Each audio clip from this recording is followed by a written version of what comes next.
I'm Debbie Millman, and I started a podcast quite by accident in 2005. And for those in the audience that might have heard the show, you know that I have become incredibly curious about how people become who they are. What are the decisions that people make as they are becoming the people that they are? And I've found that not only do I like to ask my guests this question, but I also like to ask just about anybody that I meet. I love to know what people wanted to be when they were younger. And so I find now that when I ask young people, I get a really unusual answer. It's an answer that surprises me, and I get it over and over and over again. So I think there's sort of an interesting trend developing. When I ask young people what they want to be when they grow up, they say, famous. And I find that a little bit concerning. But I recently asked someone what she wanted to be when she got older. She was already a teenager, and she had the best answer of anyone that I have ever asked. When I asked her what she wanted to be when she got older, she looked at me without missing a beat and said, everything. And I love that. I love that. The idea that somebody could be whatever they want to be. I, when growing up, did not think that. I actually, in many ways, thought the opposite. I went to school at the State University of New York at Albany. I went for two reasons. One, because it was a state school and that was all I could afford. And the second and most important reason was that my best friend Tammy was going as well. And I wouldn't be lonely. I graduated with a degree in English literature with a minor in Russian literature. And so I often say now that I have a college degree in reading. I had no idea that I could be a designer, that I would be a designer. I had no idea that I would be going into branding. I grew up in a family where my mom and dad both worked. My mom was a seamstress and also an artist, and she taught me how to draw. My father was a pharmacist, and I spent many weekends and college summers working in his pharmacy. So I had this interest in products and in understanding why people would buy certain things or why they would choose to put something in a basket, but I never really had any sense that this could even be a career. My mother recently moved from New York, from Queens to Florida, and in doing so, she significantly downsized, and she ended up giving me a box of things that she'd kept in her basement that I never knew existed. And when I got the box, I went through everything and found book reports and report cards, and I found drawings that I had done when I was a kid. And I came across a drawing that I did when I was 8 years old that, upon looking at it and examining it, I realized that at 8 years old, I had predicted my whole life. So I'm going to show it to you.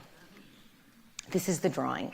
So I'm a native New Yorker. I was born in Brooklyn, then we moved to Queens, then we moved to Staten Island, then my parents got divorced, my mom took me and my brother to Long Island, and my dad stayed in Staten Island, and then when I was a bit older, moved to Manhattan. So I hadn't really spent any time in Manhattan when I drew this. I sort of had a vision of what it could be from movies and television. So here I am walking with my mom on the streets of Manhattan. This little girl, I think, is me, and the woman in orange is wearing a very popular Barbie outfit at the time, Tangerine Dream. And then I labeled things. So Paul talked about liking timelines. I think I liked labels. So I had the bus saying bus, and the taxi saying taxi, and the bank and the cleaners saying bank and cleaners. And then you see that green truck up there? So I labeled that potato chips. But I did something else. I drew the logo. I drew the logo at 8 years old. So fast forward 20 years, and I'm living in Manhattan, going to banks, going to cleaners, riding buses and cabs, and I'm drawing logos for a living. Had I known that this was going to be my vision for my life, it would have really helped me circumvent quite a lot of problems. I ended up graduating with this degree in reading and spent 10 years, from the time I was 21 until the time I was 32, experimenting in rejection and failure, going from one bad job to another, having one boss after another that hated me, or as I preferred to think about it at the time, just didn't understand me. And then quite by accident, in a moment of desperation, I took a cold call from a headhunter that was looking for someone to be a salesperson at a branding agency. And because I hated my current job so much, I ended up taking that job with zero experience in branding. And I ended up doing this when I was 33 years old. 33 years old. That was more than 20 years ago. And I found suddenly, in this moment where I had made this change, that I was pretty good at branding. Because I'd had this early experience, I think, working in my dad's store, I had this sort of natural affinity for products. And so I started working on some of the biggest brands in the world, and these are some of the brands that I've designed. The logo for Burger King, the global packaging for 7-Up, the global packaging for Hershey's, the global packaging for Twizzlers with my typography there that says Totally Twisted, the packaging for Haagen-Dazs, and of course Tropicana, which is probably one of the things that I'm most known for. About 10 or so years into my doing this, from 1995 when I first got the job at Sterling till 2005, in as much as I felt really good about the success that I was experiencing, and that drawing, which I didn't even know existed, was coming true, the person that drew the drawing, the person that did the illustration, was kind of dying. Because all I was doing was commercial work. I had all but stopped doing my private, personal work, my paintings, my writing. I had stopped all of it in an effort to try to make a success of myself in this career. And in 2003, I had started writing, which is a whole other talk, for a blog called Speak Up. And in doing that, I felt this sort of ignition of my creativity beginning to come back. And in 2004, about a year after I started writing, an article that I'd written with a man named Mark Kingsley went viral. It was the first time I'd ever experienced anything go viral. It went so viral that a friend of mine sent it to me and said, "Oh, you'd like this article," not realizing that I had actually written it. And it was all about the election graphics of 2004. So then I get another cold call. One of the, I think, sidebar recommendations of this presentation is always take the cold calls. It's hard to make them, but it's not that hard to take them. So I got a cold call from a fledgling internet radio network called Voice America. And Voice America was offering me an opportunity to be a radio host on the internet, and they wanted me to do a show about branding.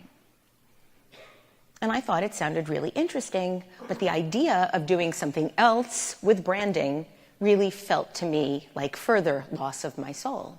And so I repitched them the idea. I said, well, I'd like to do this show. How about if I do a show on design? And they were like, what's design? You mean like fashion?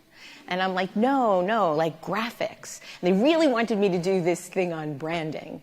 And I had just redesigned one of the Pepsi products called Pepsi Edge. And it was going to be featured as a redesign on the then very popular show, The Apprentice. And so I pitched it to them that, well, I can sort of talk about branding, but sort of sneak it in there. But I really want to talk about design, and I could interview people like the design director at Pepsi. And they said, okay, you can do that. And just when I thought, wow, this is going to be awesome, I'm going to have like another job and another paycheck and everything else, I realized I have to pay them for the airtime. I have to pay them to produce the show. And I thought, you know what? I don't do that much for myself anymore. I'm on the road all the time selling. I'm working on all these big brands and making decent money. I don't have kids. I'm going to invest a little bit of money in myself, and I'm going to do this radio show. And so on February 4th, 2005, my show, Design Matters, was born. I created a little tagline for myself. It was something that I had written on Speak Up that Dawn Hancock from Firebelly had created a poster for. I had talked about, we can talk about making a difference, or we can make a difference. And I thought, let's just add a little bit to that. We can talk about making a difference, we can make a difference, or we can do both. And that became my little tagline, and Design Matters was born. And I asked friends and friends of friends to be on the show in those first episodes, my first 13 episodes that I paid for, and then I paid for another 13 episodes, and these are some of the people that I interviewed. On July 2nd, 2005, on my website, somebody wrote a comment, because I would post my shows, and said, will there ever be an archive of your show? With the new podcasting, look at the spelling, with the new podcasting feature on iTunes, this would be a great opportunity for those of us who can't catch the show every Friday, because it was a live show, to take it with us and listen to it when we do have the time to do so. And I thought, good idea. Michael Holdren, you changed my life. And so I put the show up on iTunes. There was no podcasting session. I just uploaded it to iTunes. I didn't have a logo. I just had a really nice young picture of myself. And there it was. There is on the first iPhone that I had, the first Design Matters on the iPhone. And because there were only like 100 podcasts on the internet, you know, I was like 82, which means like I was really losing, but, you know, it looked nice, and I clipped it out and sent it to my dad. But there was a big problem with the show. There was a really, really big problem with the show. The problem with the show was this. First of all, it didn't really cost that much in the grand scheme of radio to do this show, and there was a reason for that. It was because I was essentially working with a bunch of guys in a basement in Arizona who were essentially Wayne and Garth. And the sound was horrendous. There were times that we had commercial breaks at the time where I was absolutely convinced that the guys that were producing my show were doing bong hits while we were doing commercial breaks. So it was really, really difficult. I'm going to play you now, and this is going to take me into a shame spiral. But I'm going to warn you in advance that it's really, really bad. I'm going to show you, I'm going to take you back in time to what the show sounded like. So this is really what upset me. So great content, lousy audio. This was a review on iTunes. I think my first review on iTunes. I love the content and the look inside the minds of so many brilliant people, but what's with the audio? It's terrible. My audio used to be me sitting across from my guests. We both were holding handsets. Remember landlines? We'd both be holding handsets, and I don't know if anybody's ever been on a landline here, but if you were ever on a landline with someone else in your house, you know how you'd have that echo? Every single one of my shows had that, from my perspective, that echo as I was doing my talking. So now I'm going to play you just a little teeny bit. Hold your ears. The bottom line in business talk. Voice America Business. I'm going to go hide behind the curtain.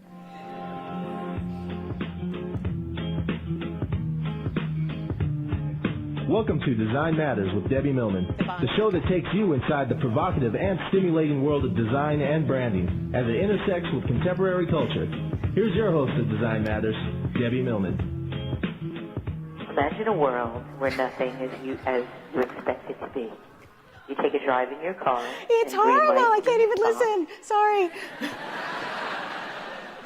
So after 4 years and 100 episodes on Voice America, I decided to take the show elsewhere. I had been invited by the late, great Bill Drentel to bring the show to Design Observer with the proviso that I improved the sound quality. And so he introduced me to a producer, a guy that had been producing podcasts for The New Yorker and for Poetry Foundation, and I met Curtis Fox, who has been my producer ever since. I had recently gotten a job also at the School of Visual Arts, and they had a little podcast studio that they built, and so I started doing my show there. It's a tiny little studio, but it's really special. It's my happy place.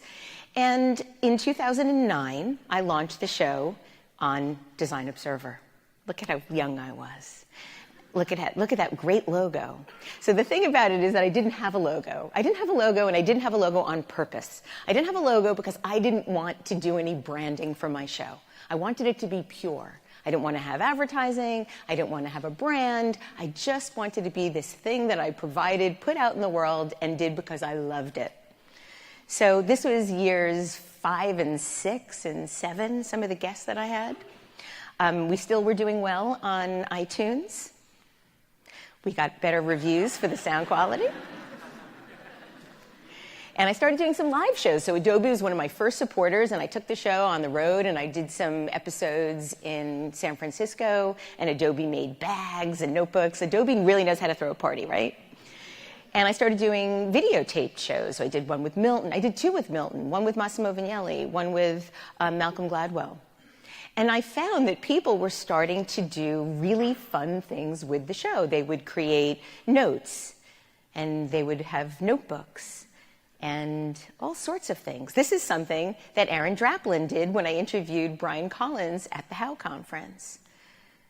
Then, in 2011, the show won a People's Choice Award at the Cooper Hewitt. So the Cooper Hewitt National Design Awards, it was a People's Choice Award, which was really quite astounding to me because it was a show, my show was pitted against the High Line to win the People's Choice Award. And so there was like no chance that I thought I would win. And then because of designers, people like you that are here, the show won the award. And so I got to go to the White House, and this is what my friends now call my Michelle Obama smile. Because it's like, this is my normal smile. This is my Michelle Obama smile. So I didn't have this logo. This was what 2009 looked like, 2011 and 12 and 2013 and 2014. And then Aaron Draplin came on the show. And he was really appalled by the fact that I didn't have a logo. So he decided to make me some logos, which he presented to me when we were on the air. And here were some others. He really did a full range, and others. And ultimately, I didn't feel like they were really me. This was the one he was really pushing for, which is very Aaron, but really not very me. And ultimately, I decided to take this little illustration that Christoph Niemann had designed for me, and I turned that. Actually, Armin Witt, the proprietor of Speak Up, has helped me with all of my graphics over the years now since, and he created this new little identity for me and the website. The show is now morphed. It's been 12 years, and it's not a show about designers on design anymore. It's still a show very much about creativity, but it's really about now how creative people design their lives. And as I said, I'm endlessly fascinated by why and how people make the decisions to do the things that they do. And I still do a lot of live shows. Here I am with Abbott Miller, Seth Godin, Ed Ben-Gett, Chip Kidd. And I do special series from time to time. I do something, Designers in Books, which felt like my whole life had come in sort of this full circle about doing something with books. And then also last year, we did a special series with Adobe on young designers. So 12 years and 300 plus episodes later, a couple of really fun things have happened. Mattel made a Design Matters Barbie. And Lego made a Design Matters Lego. The show is done well in different charts. And at the end of 2015, after 10 years on the air, iTunes recognized it as one of the best podcasts on the internet. 10 years. Sort of makes Malcolm Gladwell's 10 years to get great at something really seem true. And then after I was on the Tim Ferriss show, the show for the first time ever made it to #1 in the design section on iTunes. So I've learned a lot in doing this. And I've learned a lot about the generosity of people and about how almost all the creative people I've ever spoken to are insecure and afraid. The only two people I've ever interviewed that were like, I'm just cool the way I am, were two people over 80. Milton Glaser and Massimo Vignelli, they're the only ones that were like, I'm just good the way I am. Everybody else has issues. So I'm like, okay, you know, by the time you're 80. People make art as they're listening to the show.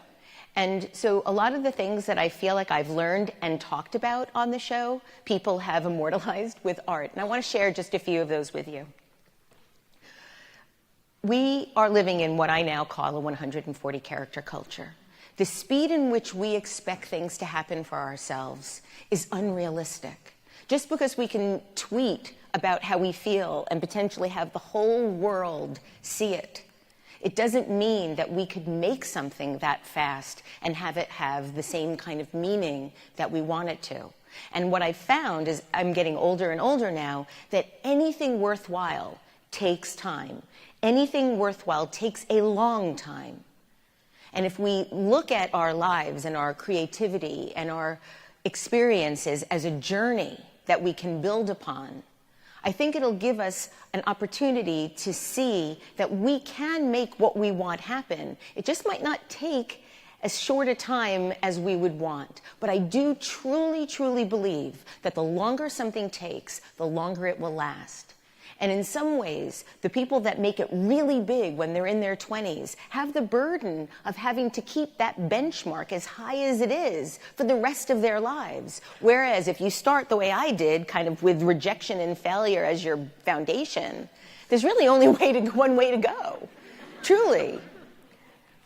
So the other thing I want to talk about is self-generated work. Design Matters was something that I was doing that I invested in myself. If you aren't able to do the kind of work that you want to do at your day job, consider creating something of your own.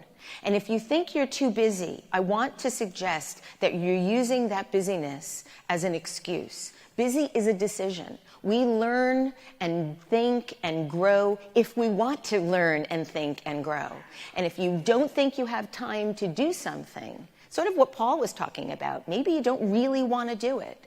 But if you're not happy doing what you're doing in the job where somebody's giving you money, then maybe think about taking some of that money that somebody's giving you and invest in something that you can do for yourself to make a difference in your own life.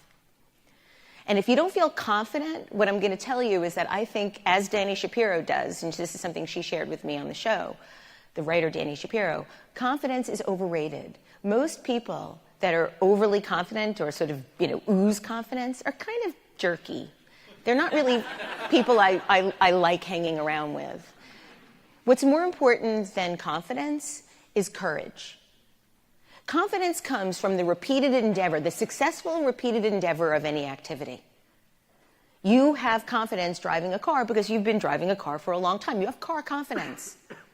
When you start something new, how could you expect to have confidence in something you don't know how to do? So what's more important than confidence is courage, to take that first step into doing something. Listen to all my early shows. They're so bad, they're unlistenable. I grew up as a podcaster in public. So what? I embarrassed myself. As I said, if you start here, you can grow, you can develop, and you can become great because you want to. I think in order to strive for something remarkable, you have to decide that you want to be remarkable. You have to decide that whatever you are doing, you want to make the best it could possibly be. And what better way to do that in your own personal self-generated work? So don't be afraid to want a lot. I always had this tremendous longing, even through those years of rejection and failure. I wanted something more. I expected to be able to get it through earning it and through being rewarded with it. Ultimately, what I found is I had to make it. I had to make it myself.